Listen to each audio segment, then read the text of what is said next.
This is our custom shelving project that we built from scratch. It measures 10.5 feet wide by 6.5 feet deep. We put the shelving together in place inside the closet by using only Dado and Rabbet joints that we glued together. That allowed us to pre-paint the panels before putting them together, which made it easier to get a very smooth paint finish without spraying. It also features adjustable shelving height. This is our closet before, and this is our closet after the makeover. Other types of joinery would require painting after assembly, or having to patch joinery holes in pre-painted panels. Squaring and leveling as you build in place is different than leveling pre-assembled boxes. Depending on your closet, it may require a little more attention. So we use 3/4 inch cabinet grade birch plywood for the shelving. It has a tight, smooth grain that is excellent for painting. I use graphing paper to lay out the pieces accurately and efficiently on each sheet of plywood. I cut all the pieces that I needed out of 11 4x8 sheets of plywood. It's also important that you draw out your plans with exact measurements. You can avoid big mistakes by having these plans to refer to along the way. First thing was to remove the builder grade shelving and patch the holes that were left. Next, we cut and removed the base trim and cut and remove the carpeting. Then we went ahead and painted the walls matching the color that the shelving will be painted. Here I'm installing a 2x4 base. This will give it a more built-in look once the base trim has been added. I use pocket hole screws to fasten the base together since they won't be visible underneath the shelving. As I mentioned, we decided on using Dado and Rabbet joints for gluing the panels together.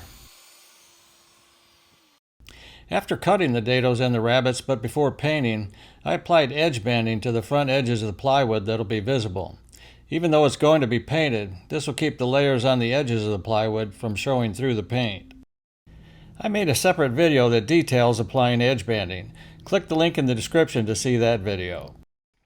We're very happy with the smooth paint finish that we got by painting with a roller before assembling the shelving. I covered the ends that will be inserted into the Dados and Rabbets with painter's tape so that the glue would adhere to the wood. We also made a separate video showing how we got the spray-like finish on the panels using a roller. Use the link in the description to watch that video also. Here I am screwing a base panel down on the base using the Dado slots to hide the screws. As I was dry fitting the panels on the left section, you can see a problem that I ran into. This top panel was sticking out beyond the front edge of the side panels on both ends. That was due to a slight bow in the wall, if you can see the gaps that it created here on the left side. It pushed the top panel out enough so that it didn't line up. So I marked the top panel across the section where the wall was bowed out. I did this with a pencil on top of a paint stick, which was the same thickness as the gaps on the sides of the bow out. Then I used my belt sander to trim the top panel to match the bow in the wall. I also trimmed the one upright panel that was right in the middle of the bowed section. After those adjustments, everything fit together properly. Then I started gluing the panels together after checking for that exact alignment. Once again, using screws on top of the shelving where they won't be visible. Like I did with the two side sections, I held off painting the middle section until I knew that it was all going to fit okay. I had pre-cut these panels at the same time as the others, but this top panel was 1/4 inch too long and needed to be cut shorter. This middle section will have adjustable shelves and 2 banks of drawers. It's critical that these sections are plumb and square because the drawer fronts are going to be inlay style, which requires even gaps all the way around the drawer fronts. I used a laser level to make sure that this section stayed square and plumb.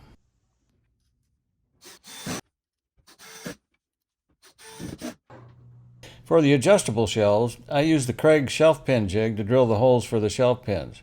This jig does have a little bit of play in it as you move it with the positioning peg. So being that these panels were so tall, I had to pay close attention for matching the holes on the adjacent edges and panels.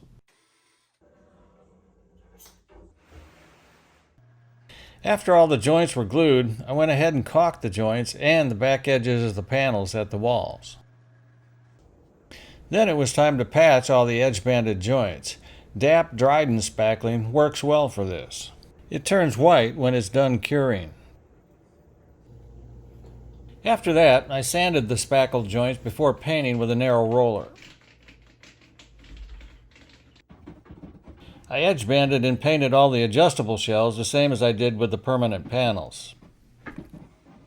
For this project, we ordered custom-sized unassembled drawers along with the Blum soft-close drawer slides online from the Cabinet Door Store. For an additional cost, you can order fully assembled drawers from the Cabinet Door Store, as we did with our bathroom vanity project. If you want to see a detailed installation of the Blum soft-close drawer slides, check out the video where we installed them in our bathroom vanity. I'll also put a link for that video down in the description. Here I am sizing and attaching the drawer fronts. We use poplar wood for this. It's a moderately priced quality wood for painting the faces and edges. We didn't use a drawer pull jig when we built the bathroom vanity since it only had 3 drawers in it. But being that this shelving unit has 10 drawers, we went ahead and bought a jig that made installing the drawer pulls an absolute breeze. Along the lines of making the job easier, I made a template for pre-drilling the holes for the hanging rod brackets. Like the drawer pull jig, much easier and way more accurate. Last but not least, I installed the base trim. Covered the nail holes and joints with some spackling, and that was about it. So that's a quick look at our custom closet makeover. Since the video doesn't go into great detail on the project, put any questions you might have down in the comments and I'd be happy to answer them for you. We're really pleased with how the closet turned out, even after all the work. For anyone considering a project like this, I'd have to say the most tedious part of the job was the painting. To get a quality paint finish, you need to sand, primer, sand, paint, and then sand and paint again. Even though the sanding is just light sanding, it's still a lot of prep work. Just know that ahead of time. So hope you enjoyed the video.